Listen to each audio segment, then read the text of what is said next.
بسم اللہ الرحمن الرحیم۔ السلام علیکم ناظرین و سامعین، آپ سن رہے ہیں وطن کی مٹی گواہ رہنا، جس کے مصنف ہیں محترم طارق اسماعیل ساگر صاحب۔ میں ہوں ڈاکٹر محمد انیب سلیمی۔ تو آئیے محترم ناظرین و سامعین، ہم بڑھتے ہیں اس کہانی کی 8ویں قسط کی جانب۔ ریلوے لائن ان کے نزدیک آ گئی تھی اور پھر اسے گاڑی کے انجن کی آواز بھی سنائی دینے لگی۔ فوراً ہی اس کا ذہن پلٹا اور اس نے ایک فیصلہ کر لیا، لڑکی سے نجات حاصل کرنے اور اپنے تعاقب میں آنے والوں سے بچ نکل جانے کا فیصلہ۔ دونوں ریلوے لائن کے نزدیک پہنچ چکے تھے۔ یہاں کوئی پھاٹک نہیں بنایا گیا تھا کیونکہ یہ کوئی عام گزرگاہ نہیں تھی۔ وہ لائن سے ذرا ہٹ کر کھڑے ہو گئے تاکہ گاڑی گزرنے کے بعد ہی دوسری طرف جائیں۔ اس دوران خان لڑکی کو ایسی نظروں سے دیکھ رہا تھا جو واقعی کسی بھارتی ہندو نوجوان کی نظریں کہلا سکیں، ہوس اور اشتہا سے بھرپور نظریں۔ گاڑی نزدیک آ رہی تھی اور نزدیک۔ اب اس کا انجن بمشکل 15-20 گز دور رہ گیا تھا جب وہ اچانک لڑکی کی طرف گھوما۔ اس نے اپنے دونوں بازو سیدھے کیے اور پوری قوت سے 2 ہتھڑ اس کے سینے پر مارا۔ لڑکی کے لیے یہ حملہ اتنا غیر متوقع اور اچانک تھا کہ وہ صدمے ہی سے چکرا کر رہ گئی۔ وہ لڑکھنیاں کھاتی دور جا گری اور شاید زمین پر گرتے ہی بے ہوش ہو گئی تھی، لیکن خان اس کی حالت دیکھنے کے لیے رکا کب تھا؟ انجن بمشکل 10 گز دور تھا جب وہ اپنے قدموں پر اچھلا اور ایتھلیٹوں کی طرح اپنے جسم کو تولتا ہوا ہوا میں لمبی زکند بھر کر ریلوے لائن کے پار جا گرا۔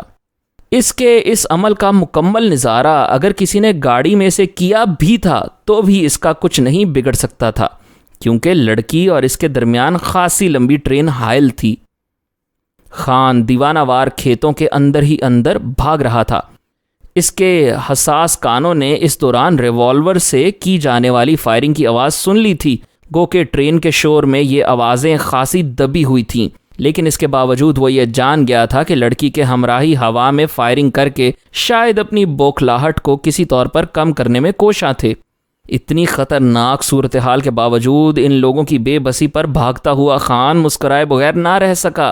وہ چشمے تصور سے ریلوے لائن کے دوسری طرف موجود ان لوگوں کو غصے سے ہونٹ کاٹتے دیکھ رہا تھا۔ جب تک گاڑی گزرتی اور وہ لوگ لائن عبور کر کے دوسری طرف آتے، عابد خان ان کی نظروں سے اوجھل ہو چکا تھا۔ وہ گھنے اور اونچی اونچی کماد کی فصل سے بھرے کھیتوں میں 2-2.5 فرلانگ دور جا چکا تھا۔ اس کی سانسیں دھونکنے کی طرح چل رہی تھیں۔ پچھلے 20 گھنٹوں سے وہ اپنے آپ سے اعصاب شکن جنگ لڑ رہا تھا، لیکن حوصلہ ہارنا تو جیسے اس نے سیکھا ہی نہیں تھا۔ کھیتوں کے سلسلے سے اب وہ باہر نکل چکا تھا۔ اپنے بائیں طرف اسے وہ سڑک بخوبی دکھائی دے رہی تھی جس پر شہر جانے کے لیے رکشہ، ٹیمپو اور ریڑے بھاگے چلے جا رہے تھے۔ اس نے اپنی رفتار کم کر کے بے ترتیب اور پھولی ہوئی سانس پر قابو پایا اور سڑک کے کنارے پہنچنے تک وہ بالکل نارمل ہو چکا تھا۔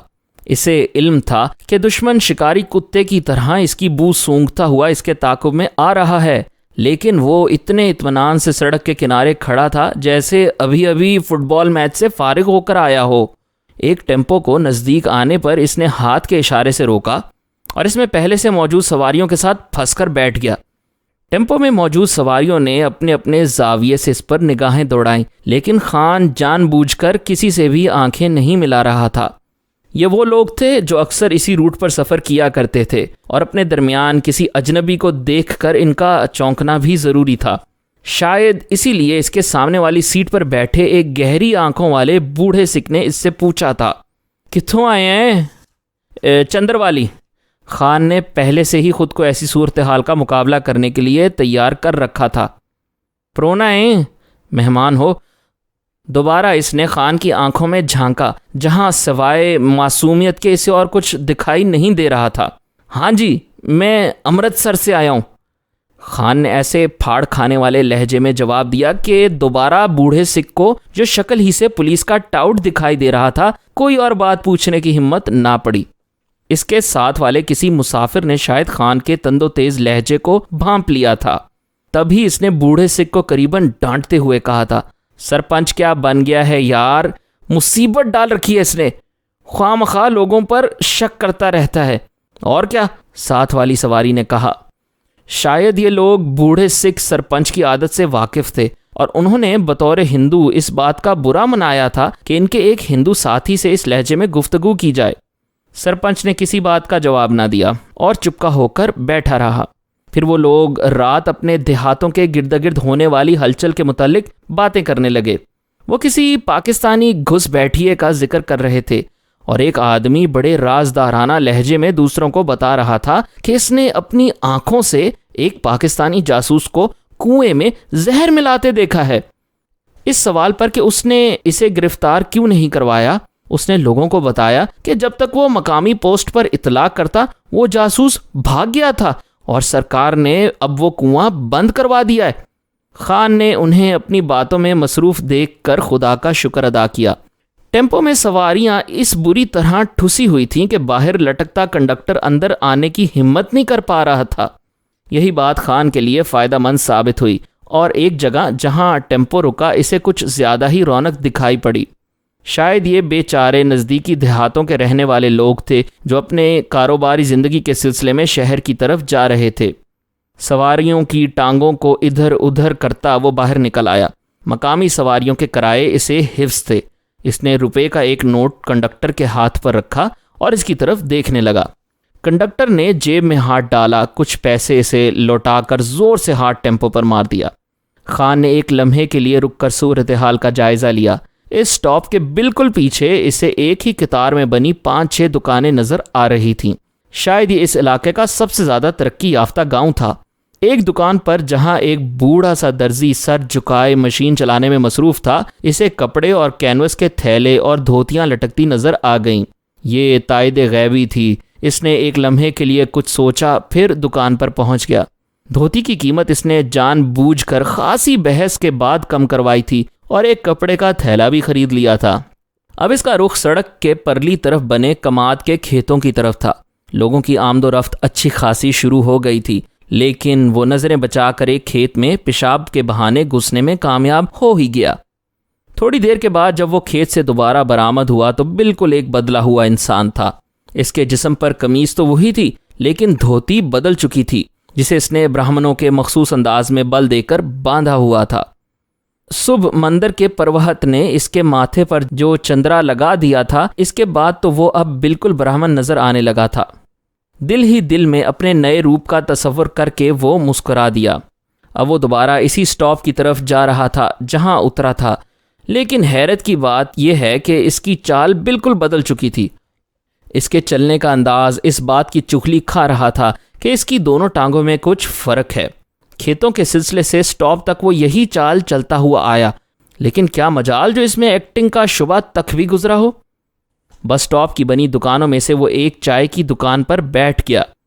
اگر وہ بوڑھا درزی جس سے اس نے ابھی تھوڑی دیر پہلے ہی یہ دھوتی اور تھیلا خریدا تھا بھی اسے دوبارہ دیکھ لیتا تو شاید پہچان نہ پاتا۔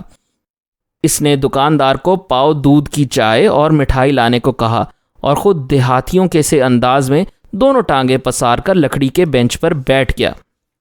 چائے پیتے ہوئے اسے بڑی فرحت اور تازگی کا احساس ہو رہا تھا۔ ایک لمبی اور تھکا دینے والی دوڑ کے بعد چائے کے چند گھونٹوں ہی نے اس کے حلق میں اتر کر اسے دوبارہ چوکس کر دیا تھا۔ وہ سوچ رہا تھا کہ یہاں سے ابھی نکل جائے یا اچھے وقت کا انتظار کرے۔ اس بات کا تو اسے بخوبی اندازہ تھا کہ اگلے 2-3 روز تک بھی اس علاقے کے چپے چپے پر پھیلے ہوئے سیکیورٹی کے سرکاری کتے اپنی جگہ سے نہیں ہلیں گے۔ اس نے جس طرح بار بار ان لوگوں کے پھیلائے ہوئے جال کو توڑ کر اپنے لیے راستہ تلاش کیا تھا، اس کے بعد وہ لوگ کس بری طرح جنجلاہٹ میں مبتلا ہوں گے، اس بات کا احساس اس سے زیادہ بہتر انداز میں اور کون کر سکتا تھا۔ اپنے قریب بیٹھے ایک اور شخص کی گھڑی پر اس نے کنکھیوں سے نظریں دوڑائیں۔ 11 بج رہے تھے۔ اس نے 12 بجے تک یہیں بیٹھے رہنے کا فیصلہ کر لیا تھا۔ آدھ گھنٹے میں اس نے چائے ختم کی۔ دکاندار بھی اس کی طرف سے بل وصول ہونے پر شکر گزار تھا۔ اب کچھ نظریں اس کی طرف خواہ مخواہ اٹھنے لگی تھیں، اور اس سے پہلے کہ وہ لوگ کسی شک و شبہ کا شکار ہوں، خان نے وہاں سے اٹھ جانے کا فیصلہ کر لیا تھا۔ ایک خستہ حال لاری میں سوار ہو کر وہ اب شہر کی طرف جا رہا تھا۔ شہر کے باہر بنی چونگی پر وہ اتر گیا۔ ریسٹ ہاؤس میں رکھا اس علاقے کا نقشہ ایک مرتبہ پھر اس کی آنکھوں کے سامنے پھیلتا چلا گیا۔ کرنل صاحب کی انگلی ایک جگہ سے اٹھ کر دوسری جگہ جاتی، پھر آخر چونگی پر آ کر ٹھہر گئی۔ اسے یاد آ گیا کہ یہ نہر شہر کے باہر گھوم کر شہر میں داخل ہو جاتی ہے۔ چنگی کے بعد شہر میں داخل ہوتے وقت اس بس کی چیکنگ کس شدت سے ہوتی، اس کا اندازہ تو اسے سواریوں کی باتوں ہی سے ہو گیا تھا۔ بس میں موجود ہر شخص کے چہرے پر ہوائیاں اڑ رہی تھیں اور وہ لوگ کسی پاکستانی جاسوس کے فرار کی کہانی سنا رہے تھے۔ مختلف منہ، مختلف باتیں اور مختلف نوعیت کے تذکروں سے لطف اندوز ہوتا ہی وہ یہاں تک پہنچ گیا تھا۔ جب اس واقعے کی خبر آگ کی طرح ان قصبات میں پھیل چکی تھی تو سیکیورٹی کا کیا حال ہوگا؟ یہی کچھ سوچ کر اس نے نہر کے کنارے چکر کاٹ کر پیدل ہی شہر تک پہنچنے کا فیصلہ کیا تھا۔ اس طرح اسے کم از کم یہ امید ضرور تھی کہ وہ سیکیورٹی والوں کی قائم کردہ مختلف چیک پوسٹوں سے تو نجات حاصل کر سکے گا۔ نہر کی پٹڑی پر اکا دکا لوگ آ جا رہے تھے۔ دل ہی دل میں اس نے نہر کے دونوں اطراف دیہاتوں کے نام دوبارہ دہرائے۔ ایک اچھے جاسوس کی بہترین پہچان یہی ہے کہ وہ کوئی بھی اگلا قدم اٹھانے سے پہلے اس کے مضمرات پر غور کرے اور ہمیشہ ایک کور سٹوری لے کر چلے۔ اس کے خضر صورت انسٹرکٹر نے اس کے لاشعور میں انگڑائی لی اور خان ایک مرتبہ پھر اسی ریسٹ ہاؤس میں پھیلے نقشے کے سامنے آن کھڑا ہوا۔ نہر کی پٹڑی کا ایک موڑ گھومتے ہی وہ اچانک چونک پڑا۔ سامنے گھنی جنگلی گھاس سے ایک جیپ نکل کر باہر آ رہی تھی۔ اس کے لیے اتنا موقع بھی نہیں تھا کہ اپنا آگے بڑھا قدم ہی پیچھے ہٹا لے۔ کیا کروں؟ اس نے سوچا اور اسی لمحے ایک فیصلے پر پہنچ گیا۔ اس نے بڑے اعتماد سے قدم اسی طرف بڑھا دیے۔ جیپ اس کے نزدیک سے کیڑی کی چال چلتی آگے نکل گئی، لیکن اچانک ہی اس کے بریک لگنے کی آواز سنائی دی۔ اس کے اعصاب کو ایک جھٹکا جیپ کے ساتھ ہی ضرور لگا تھا، لیکن فولادی اعصاب کے مالک خان کے لیے اپنی کسی بھی کیفیت پر قابو پانے کو صرف چند سیکنڈ ہی کافی تھے۔ اے ٹھہر جاؤ، کون ہے؟ للکارنے والے کا لہجہ اس کے مدراسی ہونے کی چغلی کھا رہا تھا۔ خان اس کی آواز پر اچانک ہی پلٹا تھا۔ اس کے دونوں ہاتھ معافی مانگتے انداز میں بندھے ہوئے تھے اور چہرے پر اس نے ایک عالم کی معصومیت طاری کر رکھی تھی۔ غریب آدمی ہے صاحب، اس نے کھگیائے ہوئے کہا۔ کدھر جائیں گے؟ دوبارہ اسی مدراسی حوالدار نے پھاڑ کھانے والے لہجے میں اسے مخاطب کیا۔ رانی کے مہاراج۔ خان کے ہاتھ بدستور بندھے ہوئے تھے۔ ایک لمحے کے لیے اس کے ساتھ بیٹھے لوگوں نے اس کا جائزہ لیا، پھر کسی نے ٹھوس پنجابی لہجے میں اسے نزدیک آنے کا حکم دیا۔ ادھر آؤ۔ خان کی نظریں ڈرائیور کی سیٹ پر بیٹھے سکھ جمعدار پر سے پھسلتی ہوئی پچھلی سیٹ تک چلی گئی تھیں، جہاں جوان اپنی گودوں میں سٹین گنے رکھے بظاہر ماحول سے بے خبر نظر آ رہے تھے۔ خان کانپتا ہوا اسی طرح ہاتھ باندھے ان کے نزدیک آ گیا۔ کہاں کے ہو تم؟ اسی سکھ جمعدار نے اپنی مونچھوں کو تاؤ دیا۔ مادھو پور کے۔ خان دوبارہ گھگھیایا۔ ابے ادھر آ۔ مدراسی حوالدار نے اسے نزدیک آنے کو کہا۔ مادھو پور کے؟ اس نے خان کے لہجے کی بڑی بھونڈی نقل اتاری۔ جیسے ہی خان نزدیک آیا، حوالدار نے ہاتھ لمبا کر کے ایک زوردار تھپڑ اس کے منہ پر رسید کر دیا۔ خان الٹ کر دور جا گرا۔ جتنی پھرتی سے وہ گرا تھا، اس سے زیادہ پھرتی کے ساتھ وہ اٹھ کر کھڑا ہو گیا اور اب اس نے باقاعدہ روتے ہوئے ہاتھ باندھنے شروع کر دیے تھے۔ اندھا ہے کیا؟ تجھے نظر نہیں آتا؟ یہ ممنوع علاقہ ہے، اسی سکھ نے خان سے کہا۔ زمین سے اٹھتے ہوئے خان نے سکھ کے چہرے پر ناگواری کے تاثرات محسوس کر لیے تھے۔ سکھ جمعدار کے ذہن نے شاید مدراسی حوالدار کی یہ حرکت پسند نہیں کی تھی، اور یہ فکرہ بول کر بھی شاید وہ اسے مزید عتاب سے بچانا چاہتا تھا۔ مجھے معلوم نہیں مالک، اس نے روتے ہوئے اچانک ہی سکھ جمعدار کے پاؤں پکڑ لیے۔ چل دفعہ ہو جا، سکھ نے اسے بناوٹی ڈانٹ پلائی۔ خان اسے دعائیں دیتا اٹھ کر کھڑا ہو گیا اور دوبارہ اسی طرف بڑھا۔ ابے ادھر مر، مدراسی حوالدار نے اسے ڈانٹا اور نہر کی دوسری جانب اشارہ کیا۔ مہاراج جی، رانی کے، وہ سامنے ہی تو ہے۔ اس نے انگلی کے اشارے سے ایک سمت اشارہ کیا۔ یہاں سے ایک گاؤں کے آثار بڑے واضح دکھائی دے رہے تھے۔ میں غریب آدمی کہاں اتنا لمبا چکر کاٹوں گا، بچہ بیمار ہے مالک۔ اس نے دوبارہ ہاتھ باندھے۔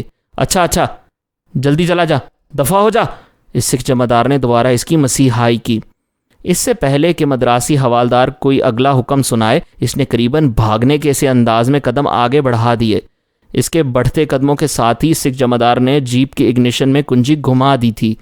انجن سٹارٹ ہونے کی آواز نے خان کے تنے ہوئے اعصاب ڈھیلے کر دیے تھے۔ عام حالات میں کبھی اس طرح تھپڑ کھانے کی ذلت کا تصور بھی نہیں کر سکتا تھا۔ اچانک پڑنے والے تھپڑ نے واقعی اس کے 14 طبق روشن کر دیے تھے۔ اس نے دل ہی دل میں ایک موٹی سی گالی مدراسی حوالدار کو دیتے ہوئے اپنے دونوں گالوں پر ہاتھ پھیر کر انہیں سہلایا۔ اس دوران جب وہ گر کر زمین سے اٹھا تھا تو جیپ کے ایک کونے پر بنا ایک مخصوص نشان اس کی عقابی نظروں میں آ چکا تھا۔ گو کہ اس جیپ پر اچھی طرح مٹی سے لیپا پوتی کی گئی تھی، لیکن برچھی اور ہاتھ کا نشان بہرحال نمایاں تھا۔